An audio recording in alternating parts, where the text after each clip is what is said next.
Ground ball. McLean, second. 12 in a row. The oldest team in professional baseball has its 5th ever winning streak of a dozen straight. Our job every day is to try to kick somebody's ass. I mean, that's why we're here. That is caught. Left center. Reds win.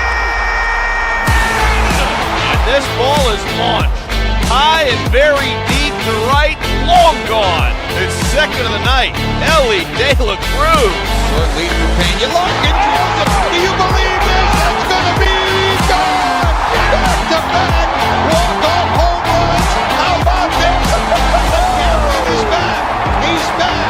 He's back. And a swing and a drive. Deep left field. This one belongs to the Reds. Swung on and hit deep to left field. That ball is going to be gone. Home run. And the Reds put it 5-4. Goes to second one. Around to first. Got a double play. And the Reds sweep the Cubs. Breaking ball. Hit high. Hit deep. Way back there. And gone into the second deck and left. Christian Encarnacion Strand walks it off. Archer does it in his major league debut. He gets the final 3 outs, and the Reds get an extra inning win. A thriller 5-4. Swung on. Fly ball. Hit the deep right field. That ball is going to be gone. A grand slam home run by Mike Cameron. 2 outs, 2 on. Reds down by 1. Larkin down the line. It's a winning. It's a winning. Here comes Tucker. Here comes Steins. Larkin's won the game. Barry Larkin gets mobbed. Look at this scene. It's synergy. The stretch, the pause, and the pitch. And a line drive, base hit left center field. A single for Aaron Boone. And this one belongs to the Reds. The Reds have won 8 in a row. Kobayashi with a long look turns it loose, and Dunn hits it to deep right. It's all over. And this one belongs to the Reds. The Reds have won their 5th game in a row. They've defeated the Cleveland Indians on an Adam Dunn 3-run home run, 4-2. In on the corners at first and third. 2 on, nobody out. Here's Roy Green pitching, no bunt. Ground ball by the third baseman into left field. Chambers rounds third. This one belongs to the Reds. That's hit pretty good. Guess what? He doesn't need speed. That's gone. He's the king of the Queen City tonight. With 1 out here in the 11th inning, you sure got to go now. One out, pull down the left field line. That ball is going to get the winning run in. Here comes Jay Bruce rounding third, heading toward the plate. And this one belongs to the Reds. Huge situation for Votto. Why you paying the big bucks to deliver the goods with 2 outs in the 9th inning? Can he do it? In the gap, right center field, and Votto delivers the goods. Hit deep center field. Hank Hill going back at the warning track. Oh, he got one. It's gone. Joey Votto is delivered. Reds fans, good evening. Happy Wednesday. Happy Elly De La Cruz Bobblehead night. Welcome to another Chatterbox Reds pregame show. I'm Hunter Hurst. He's Max Alfonso on the right side of your screen. And Max, Cincinnati Reds, the Rally Reds, might be back. How are we feeling headed into a possible series-clinching win tonight? I think you got to be feeling good. I mean, the game last night, you just when CES makes that error, Bader homers, you're just like, man, this just feels all too similar. Just the Reds blowing a game, but then they come back, which is something they haven't done much this year. So kept the good vibes going, and I think tonight's another good opportunity for a win. Yeah, I agree. Nick Lodolo day against Bailey Ober. That's your starting pitching matchup. We'll get into that here in a bit, but the Reds are looking to stack some series wins after a 6-5 win over the Twins last night in the opener. Looking for a 4th straight series win. I believe that dates back to the sweep of Arizona, take down Cleveland, beat Detroit 2 out of 3, and what feels like a season-defining weekend for this team moving into this week. You get a series win over the Twins, and you're still in the hard part of the schedule, but you beat some teams that maybe people didn't think you were going to beat. And how do you feel moving through this real rough patch in the schedule? Yeah, this stretch, it's definitely been the toughest stretch so far, and it's not letting up either. After this, they play St. Louis, and then they play the Yankees, who are struggling. But I mean, Aaron Judge is the best player in baseball, so that's still the Yankees. But just take care of this Twin series, win tonight, win the series, and then see what happens tomorrow. But yeah, I think they've been playing really just sound, good baseball. Last night was an error by CES at third. I've genuinely liked him at third. I think he's been fine. I think that was just a bad play, which happens.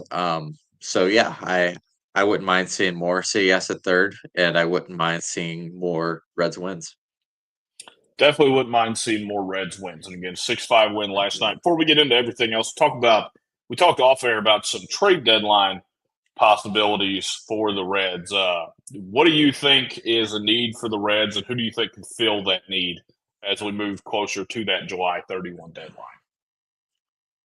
I think so. There's two needs I think that kind of stand out. One is starting pitching depth. I think they could use another starter. I don't trust how long the Wade Miley thing is going to last. Greene has been injured twice now. Lodolo has shown that he can get hurt. So there's some guys out there that you can kind of get as innings eater, like in Pittsburgh, Bailey Falter. He could be an option. He's pitching really well this year, so that could be a little pricey. He's still got a few years left to control. And I know there's some Reynolds out there. There always are that they could target. And then on the hitting side, I think they just need a bat. I tweeted the other day Wilmer Flores from San Francisco. He's been DHing all year for them, but he can play first as well. Solid right-handed bat. He's fine. I'm pretty sure he's hit well in GABP over his career. And they're not going to really play him anymore since they just traded for Devers, which I also wouldn't have minded the Reds trading for Devers, but that didn't happen. But yeah, I think Wilmer Flores could be an option from the right-hand side, and then Ryan O'Hearn from the left side. The Orioles are going to sell. I saw someone said, I think it was Charlie Goldsmith, who used to write for the Inquirer, yesterday. He wrote up a piece about how they should, look at some of the guys from the Orioles who are young and with control, which great. I'd like that, but I want a big bat. Like I'm kind of tired of, in 2 years this guy's going to be awesome. It's like, no, I want a bat now. Let's go for it. Elly has a couple years left on his small deal, and we'll see what happens after. But right now, I think if they keep playing well, it's the time to go for it. So I think it's time to get a bat, a big bat that can contribute every day in the lineup. Yeah, right-handed side, obviously the preseason talk was Luis Robert Jr., maybe Taylor Ward if you're able to make that deal with Los Angeles. But if you're looking for a platoon bat, I had this idea. I believe Reds and 4 tweeted about it the other day, a possible trade for a guy named Rob Refsnyder who plays in Boston. Refsnyder is a platoon bat, bats from the right side, and is a lefty killer. This year, hit 314, 991 OPS against lefties in 64 plate appearances, has 4 doubles and 3 homers with 10 RBIs. Has only struck out 15 times compared to 10 walks, 120 OPS plus. The guy just rakes against lefties. And if everybody's able to stay healthy, obviously you have Austin Hayes, lefty killer, but you're kind of missing that other corner outfielder unless you want to call up Reese Hines, who's setting the world on fire in Louisville. You're kind of missing that other right-handed corner outfielder to play on the side of TJ Friedl. If you have Hayes, he's able to stay healthy. You have him out there. Spencer Steer can play a corner outfield spot, preferably left, but he's been struggling really just across the board this year. And if you want to platoon Fraley and Benson and keep them against right-handers only and want to value defense at the corner outfield spots and not play people out of position, Rob Refsnyder is, I believe, an attainable target. I think could be a valuable piece for this team, and it's possibly going to be cheap at the deadline, which we know how the Castellinis and everybody operates in the front office. It's not going to be big spender more than likely, but Rob Refsnyder is definitely a guy I would keep an eye on. Boston's been struggling. Obviously, they just traded Devers for some different reasons outside of them struggling. They've won 4 or 5 in a row now, but it's definitely something to keep an eye on, I think. At this point, the Reds are firmly buyers. I don't see a way that they sell. And I kind of felt that a few weeks ago. It just didn't seem like they would do some huge sell. Especially with Tito coming back. I don't, as they can say whatever, but I don't think he's coming back to, watch half of his team get traded away at the deadline. So I do think they could be aggressive at the deadline. I wouldn't read too much into Nick Kroll's comments the other day. I know a lot of fans didn't like what he had to say, but I don't think we're going to get a repeat of 2 years ago. I think the Reds are gonna do something at the deadline, but that's still over a month away. We still have a lot of games to win. Yeah, a lot of games to win. I believe there's about 40 some odd games that the Reds will play until that July 31 trade deadline. If you want more information on the trade deadline from Chatterbox Reds, Nick Kirby and Mike Hart, I believe they went about an hour talking about it the other day. I believe that they recorded it Monday or so, if I'm not mistaken, but that should be up. And they did a fantastic job, got to listen into it. But we'll go ahead and move into tonight's game. Again, it's Elly De La Cruz Bobblehead night. Currently a beautiful night in the Queen City of mid-80s, but there are some thunderstorms that are moving in around 8 o'clock. So we'll see what happens if we have a suspension or anything or a rain delay tonight. But nonetheless, Nick Lodolo is going to take the ball for the Reds in this game. 4-5 on the year, 3.76 ERA with 70 strikeouts. His last start got roughed up in Cleveland. That ended a 5-game winning streak for the Reds, but they did win the series. What are you looking for from Lodolo tonight against this Twins lineup? I'm looking for a Lodolo good start. He's struggled so far in June. The home numbers aren't good. I told you before the show, I went on a Nick Lodolo deep dive randomly, but lefties are also crushing him. He's going to face 2 lefties tonight that we'll talk about. I think it's big for Lodolo to get some confidence back and try and go deep into a game. At least get into the 6th and maybe the 7th even. Yeah, against the Twins lineup that hadn't seen him a lot either. Only 2 guys on the Twins have faced him. One of them, Jonah Bride, not in the lineup. If you want to go ahead and run down the Twins lineup, we'll go through what we want to see from Lodolo this evening. Yeah, so Byron Buxton will start it off for the Twins. Obviously made some big plays last night with the homer and the home run robbery, and then Ty France, Reds legend, hit second. Carlos Correa, Matt Warner, and Willie Castro were the 3, 4, 5. Harrison Bader, one of the Reds of all time, hit 6th and plays left. Brooks Lee plays 3rd. He's on a 16-game hit streak. He's hitting really well.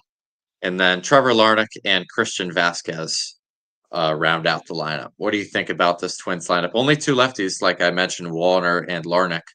And obviously Harrison Bader, who has just crushed the Reds in his career, but didn't crush for the Reds.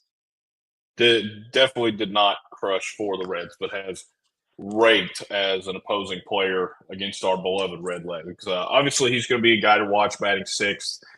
Willie Castro's really had a nice year. He's batting right ahead of him. You've got the big hitters at the top in Buxton and Correa, but Brooks Lee, going to be an intriguing guy to see, same as Christian Vasquez. I always think it's really important to get that 9th batter in the lineup out, especially if it's to end an inning, to start an inning. At any point, it's important to get the 9th batter in the lineup out. Just avoid flipping the lineup over for a guy like Byron Buxton and Ty France, who struggled as a Red, and Carlos Correa, those guys. It's really important to keep guys off base whenever they come up, so they're not doing damage, like big damage. Solo home runs are not going to kill you. So if Byron Buxton does what he did last night, hits another wall scraper, obviously that didn't kill the Reds. But if there's a guy on base, then we're not looking at a 1-run win. It's a tie game in the 9th. It's a lot different. So I think for Lodolo, I think it could be good for him with Bader only being 1 for 2 against him, and then Jonah Bride's the only other guy that's faced him. To face a lineup that doesn't have any familiarity with him and doesn't really know, how the arm angle works, how the ball's going to look coming out of his hand with that kind of crossfire delivery, it could go one of 2 ways. They could see him well and crush him, or they could not see the ball at all, and Lodolo has a similar start to the one we saw in Cleveland. Yeah, I'm trying to look up Jonah Bride's splits now. I'm confused why he's not in the lineup. He's only hit 171 this year. It's not like he's been some fantastic hitter or anything. But I think it's a little weird that he's not in the lineup. I don't expect them to stack lefties against Lodolo, even though he does have bad numbers against left-handed hitters. I do think it's weird Ty France is hitting second. His numbers this year against lefties are pitiful. They're really bad. And Jonah Bride, his career has hit lefties well, not this year.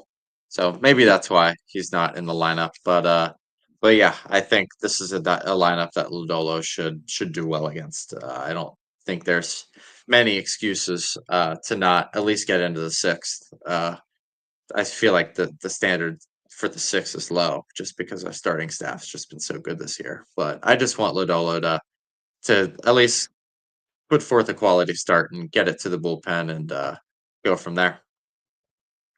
I agree with that. We'll go ahead and move over to Bailey Ober, the starting pitcher for the Minnesota Twins tonight. What do you have on Bailey Ober? Yeah, Bailey Ober 4-3 this year with a 4.4 ERA. So strikeouts are way down this year compared to last.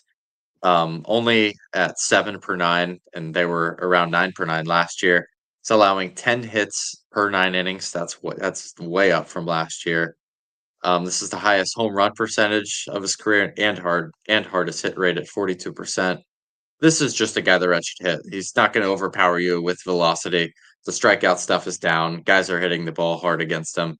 I think tonight there's a good chance we see Friedl, Elly, or Benson go deep. This is a lineup. This is a guy that the Reds lineup should hit well. I agree with you.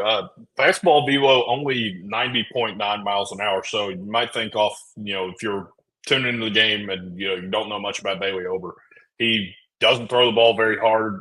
You're going to think it's like a BP fastball. He throws it 37% of the time, but the pitch that he's been getting killed on are breaking balls. Seldom used curveball is giving up a 667 average. The sweeper and the slider are the two he throws more often. 365 against the slider, 381 against the sweeper. And then with Will Benson, obviously he's killed right-handed pitching, but he has, especially during the hot streak where he hit 5 homers in 4 games, he was crushing the breaking ball. So I'm all in on a Benson homer tonight.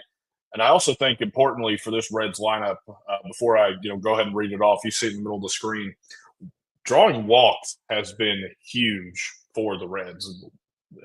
Ober doesn't walk a ton of guys, but I went back and looked at the last 5 wins for the Reds. They drew a combined 22 walks. They drew 8 last night, drew 7 in a game against, I believe, Detroit, the Saturday win. It's been huge for them to get on base, really grind it out. It goes back to the philosophy we talked about the last time we were on, is whether we like it or not, they're sticking to it. And it wasn't working for a decent chunk at the beginning of the year, but it's started to work lately. Grind out these at bats. Maybe they're not going to hit home runs and have a guy hit 35 or 40, but they're going to make the opposing starter work for it. And I'm on board with it. Trey said the other night he's all in on the Tito train, at least for now, the next week or so. But the way things are going right now, it's hard not to be. Yeah, I've all of a sudden really enjoyed watching Tito's baseball team play, which has been nice. And I think a month ago, if you had asked me if I would give Chris Valleca credit, I'd say there's no chance. But I do think he deserves some credit. This is the best Elly has hit at this level. Friedl looks fantastic. Gavin Lux has been awesome. Benson's hitting the ball pretty hard. There's just guys that are playing well. And we had the stretch from CES. Hayes was hitting well before he got hurt again. So I do think Valleca does deserve some credit, which I didn't envision giving him. But as you mentioned, as the year has gone on, the approach from this team has been outstanding. Elly's strikeout percentage is way down from the previous years. His walks are up. This month, he's walked more than he's struck out. I think that's just a credit to him and the staff really working with him and getting him to not, just pressure himself too much at the plate and just be him and swing at pitches that he can crush and lay off some tough pitches. Last night, late in the game, he worked a walk. I think it was the 8th. They didn't end up scoring any runs, but that was just a really good at bat. And I've just really liked his development lately, and the lineup has been awesome. And I think kind of the unsung hero. I know I'm going long here, sorry, but Gavin Lux has kind of been the unsung hero for me against right-handed pitching. He's raked all year. He's just been a consistent bat wherever you put him in the lineup. He's gonna put up a really good at bat. So I don't love. I've personally I would switch Elly and Lux, but I'm not gonna make Tito's not gonna take Elly at a 3-hole at this point. So I think it's just gonna be something we're gonna have to deal with, and that's fine. If Elly's gonna rake, he can hit anywhere if he wants to rake. That's fine with me. So yeah. Yeah, I'm still on board that I think Elly should hit second at the worst to lead off. It would probably be where I'd put him, but it's worked for him. He's top. I believe he leads all shortstops and RBIs, leads them all in home runs. He's on a real heater right now as we go through the lineup. Friedl in center leads off. Lux DH once again batting second. Elly Steer, Will Benson bats fifth. Trevino in the 6th hole. Santiago Espinal, Jake Fraley, and Matt McLean, the bottom 3 in the order for the Reds. Not too keen on Spencer Steer in the 4 hole. I understand you want to bat the right-handed bat behind Elly, but you do have 2 left-handed bats in front of him. Guy in Gavin Lux who has hit lefties but doesn't hit them very well lifetime. TJ Friedl obviously can hit lefties. Elly homered off a lefty in Cleveland, but I think batting Steer right behind him with the way that he struggled, I don't necessarily understand it. I wouldn't hate seeing McLean there. And honestly, if you wanted to, if it's going to be a substitution thing later in the game, possibly, why not bat Jose Trevino there? I mean, Trevino's been crushing the ball this year. He's having a career year at the plate. I'm pretty sure he still leads the team in doubles. He has 15 on the year. What are your thoughts on this whole Spencer Steer in the 4-hole tonight? We talk about lineup construction until we're blue in the face, but this is what they're running out there with tonight. Yeah, it's obviously I'm not going to sit here and be like, yeah, I love Steer hitting cleanup. This is what I've wanted. No, it's not what I wanted. Before the year, I did want Steer to hit after Elly, wherever that was, just because theoretically, he should crush lefties and teams bring in lefties to face Elly, but that has not happened. I wouldn't mind seeing McLean hit fourth in this lineup, but yeah, you gotta just remember right now, Marte's out, Candelario's out, which might be good, and then Hayes is out. Stevenson's not in this lineup. Like there are a lot of guys not healthy right now, or just not in the major leagues. So yeah, I think we got to kind of take that with us as well. There's several guys out right now. And this is just one game. Stevenson will be back in there tomorrow, hitting cleanup right behind Elly. So yeah, I'm not going to make too big of a deal about it. It just is what it is. I do think Espinal hitting ahead of Fraley and McLean is weird. I don't really know another way to say that, especially against a right-handed pitcher. Fraley, I think, has been swinging it pretty well. McLean's been hitting it better. We saw that in Detroit. So I don't know. I guess I would switch to 7, 8, 9, but it's one game and Stevenson will be available off the bench. So let's go win a game. Let's ride. Yeah, fully on board with going to win another game tonight. Looking at speaking of Candelario, he did hit a home run today in Louisville, as did our king Reese Hines. Destroyed another baseball. I think he's 13 for his last 31 down on the farm in Louisville, down there at Slugger Field. But moving into bullpen usage, I think there's a couple guys you maybe don't want to throw tonight, but you will in a pinch. Tony Santillan and Scott Barlow have both thrown in 3 of the last 5 games. Scott Barlow's been throwing the hell out of the ball for the Reds lately. He's really been awesome. At times when I felt like, maybe you call one of the young guys up for him, like Big Sugar or even Luis May, who will be available tonight. Barlow, he's been kind of an unsung hero in the bullpen. No matter what situation you've thrown him in, he's been pretty solid over the last month. Yeah, I've really enjoyed Barlow lately. I think the last time he struggled was against Houston. I could be wrong. He may have struggled since, but that was a while ago. He's thrown the ball really well in a lot of roles. He gave him, I think, an inning and a third. Yeah, it was an inning and a third last night to finish Abbott's outing and then win another. And they're going to have to find some guys to be able to throw. They were throwing Ashcraft a lot in that seventh, and really it was hit or miss if he was getting the job done, truly. So I think this could be kind of a competition for the rest of the year to kind of, who is going to be the late hitting guys. I mean, there's two right now. I trust Santillan and I trust Pagan a lot in the eighth and ninth right now. But you can never have enough guys that you can trust in the bullpen. Taylor Rogers, I trust Taylor Rogers when he's coming in a clean inning. I think he's been pretty good in those spots. I really like Suter. I think he's good in any role. Maybe I don't want him closing games, but I've enjoyed the Suter role this year. And I know you're a big Lyon Richardson guy. I believe he's up right now. It's hard to keep track sometimes with bullpen guys, but Richardson's been throwing the ball well. And then Jabot is Jabot. So yeah. I do think as the deadline gets closer, I think the bullpen will become a topic of discussion, especially if Ashcraft comes back and continues to be a little up and down. Yeah, guys available out of the bullpen tonight, obviously Rogers and Suter. I'm thinking Jabot or Richardson, maybe even Luis May, depending on the situation. I would probably lean Ian Jabot as the first guy out of the bullpen. Say Lodolo only gets you 5. I think you throw Jabot out there for the 6th, Richardson 7th and 8th, and then you have Pagan in the 9th. Hopefully Lodolo is able to get you 6. I'm not necessarily confident in Nick Lodolo, not necessarily confident in the weather either. But yeah, it looks bad right now. Yeah, if weather permits, I think that's the way that I would go. But I'm definitely thinking Lodolo's got to get you at least through 6, just for his confidence, honestly. Because we talked about the Reds might need another starting pitcher.